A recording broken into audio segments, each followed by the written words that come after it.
தமிழ்நாட்டின் தனியார் தொலைக்காட்சி நிறுவனமான விஜய் தொலைக்காட்சியில் நீயா நானா என்ற ஒரு நிகழ்ச்சி ஒளிபரப்புவது வழக்கம். இந்நிகழ்ச்சியில் ஒரு தலைப்பின் கீழ் பல்வேறு நபர்கள் பல்வேறு கருத்துக்களை எடுத்துரைப்பார்கள். இந்நிகழ்ச்சியில் தமிழ்நாட்டின் பக்தி பாடல்கள் என்ற தலைப்பின் கீழ் ஒரு விவாதம் நடைபெற்றது.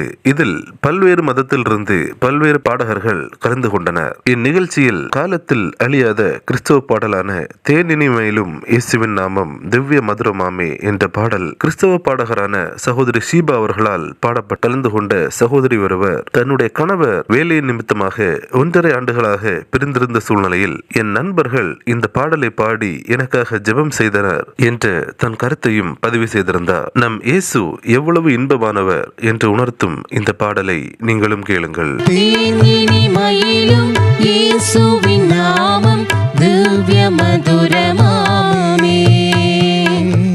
கிறிஸ்துவுக்குள் பிரியமானவர்களே, இந்த தகவலை தவறாமல் உங்கள் நண்பர்களுக்கும் பகிருங்கள். எங்களோடு இணைந்து பயணிக்க இந்த சேனலை சப்ஸ்கிரைப் செய்து கொள்ளுங்கள். தேவன் தாமே உங்களை ஆசீர்வதிப்பாராக. ஆமேன்.